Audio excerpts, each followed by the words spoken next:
everyone, and welcome back to episode 3 of How to Terrarium. In this episode I will teach you how to make a terrarium using materials exclusively found in an area near you. In other words, a native terrarium.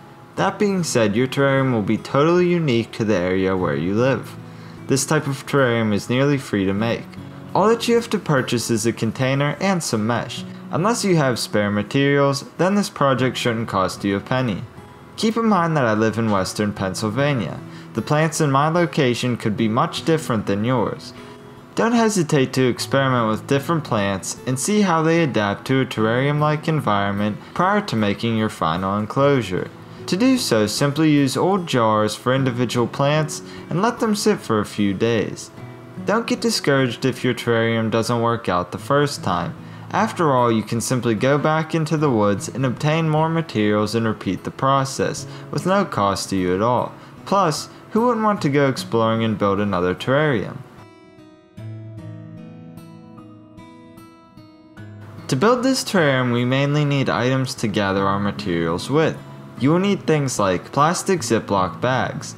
I use the large ones to collect soil and stones, and the small ones for plants. I find that Ziploc bags and Tupperware containers work well for collecting plants because they keep them from drying out. You will notice that if you leave your plants in a bag for an extended amount of time, they will begin to condensate. In other words, the moisture already present will help preserve the plant.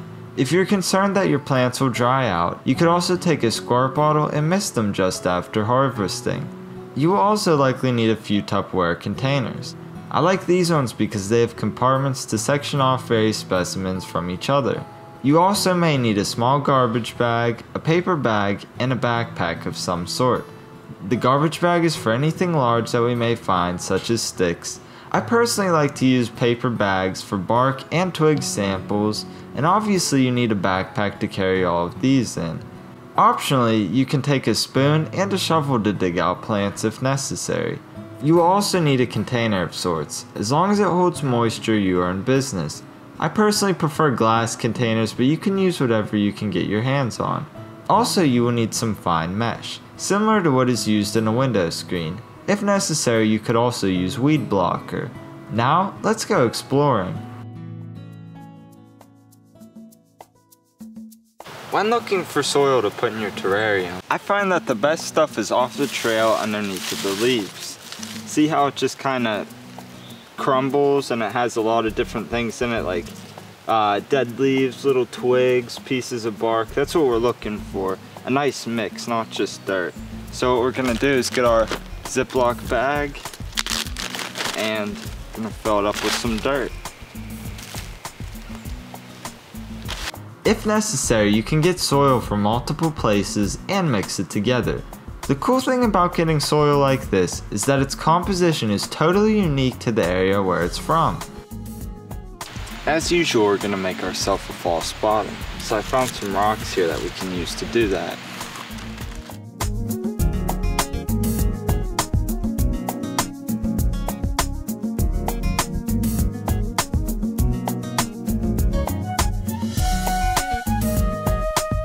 When making my plant selections, I usually begin with moss.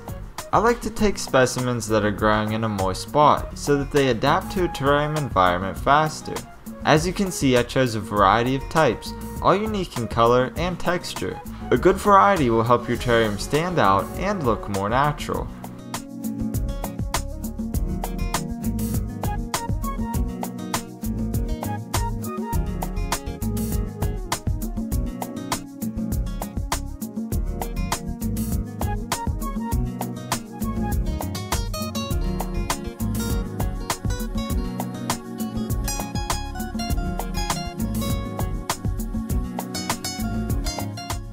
When choosing your plants, you want to make sure that you are not taking a large plant like a bush or a tree. A good rule of thumb is to look at the plants nearby and see if there is anything like what you are about to harvest. If you see anything similar that is much larger, leave it be. Worst case, you either choose something that needs to be pruned occasionally or remove it later down the line. I try to find a good mixture of plants that vary in size, texture, and leaf style.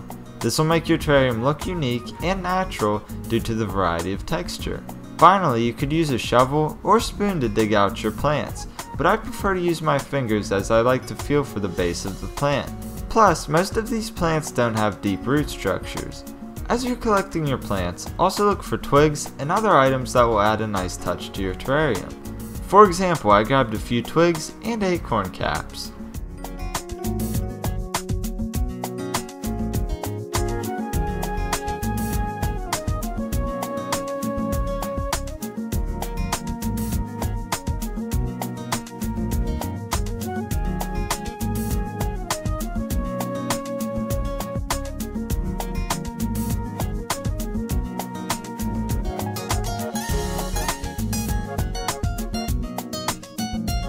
Choosing the right bark and wood is pretty easy. As long as it's not rotting, you're pretty much in business. If it is soggy or easy to break apart, leave it be. The best candidates are dry, yet hard at the same time. This usually happens in areas where there's a lot of sunlight or that are very dry. I suggest not taking logs that are riddled with mold or mushrooms as well. Although these will pop up eventually, you don't want your terrarium to get infested from the get-go.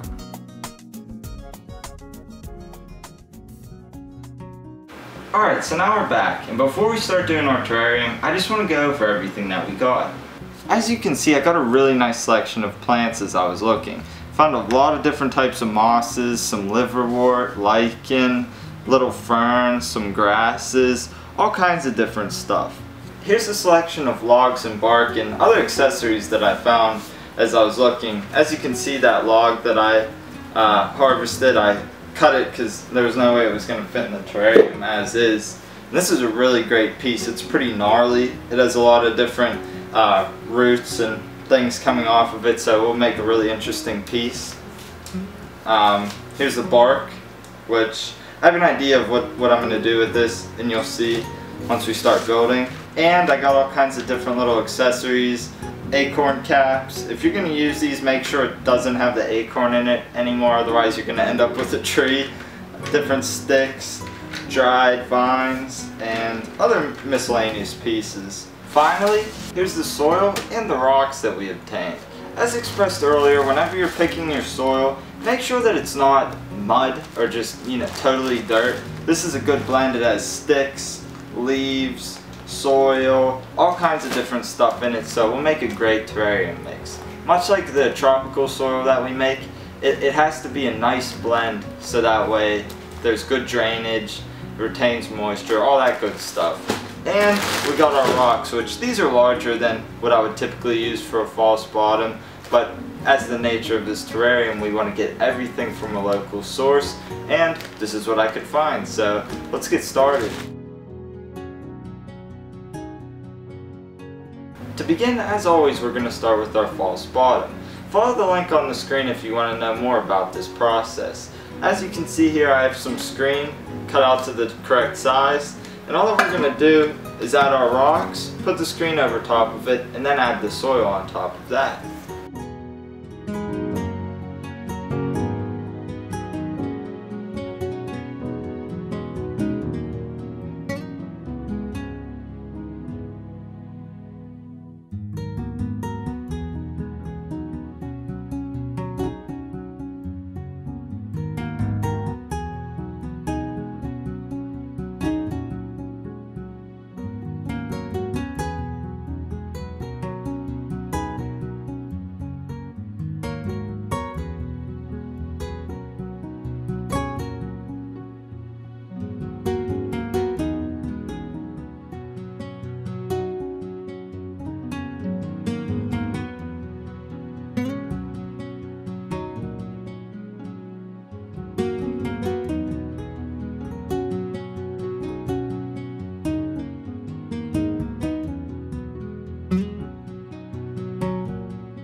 So now we have our false bottom and soil in place. I always like to begin by adding the largest piece first, which is typically the driftwood.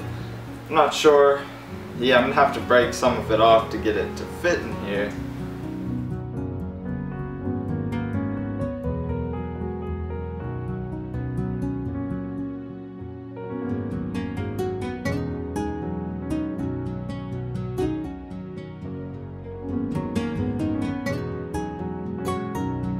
Whenever I plant my terrariums, I like to begin with the background and work my way to the foreground. That's what you see me doing here. Keep in mind that you will only typically see one side of your terrarium. I always keep my terrariums facing the same direction, and I suggest you do the same.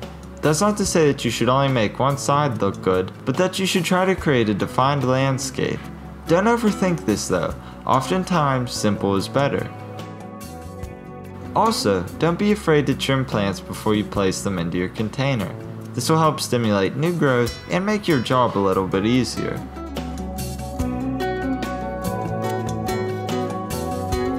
Throughout this process, keep in mind that our goal is to create a natural looking composition that will provide years of enjoyment.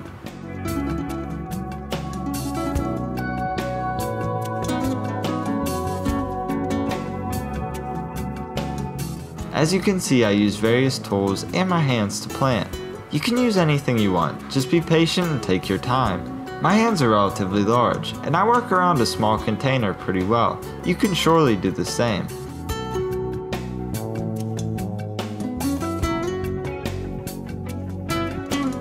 Finally, move things around if you are not happy with your current composition. Doing so will ensure that you end up with something that you can truly appreciate.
So now we got it all planted. I think this one turned out pretty good. And to finish it off, we're just gonna add the final touches.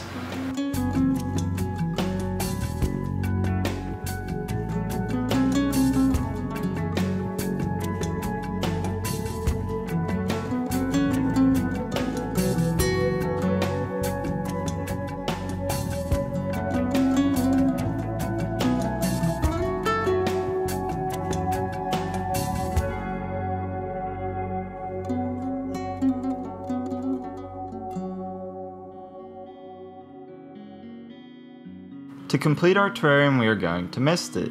You should rarely have to water your terrarium after the first mist, if at all. I always water moss more than the rest of the container as they grow better in moist conditions. I will also occasionally open my terrarium to water the moss as needed. If your terrarium remains condensated for a long amount of time, you've overwatered it. To combat this issue, simply wipe the condensation with a paper towel each day until the problem ceases. If you see no condensation in the morning or evening hours, you've underwatered your terrarium. Add more as needed. The more terrariums you make, the better you can calculate the proper amount of water.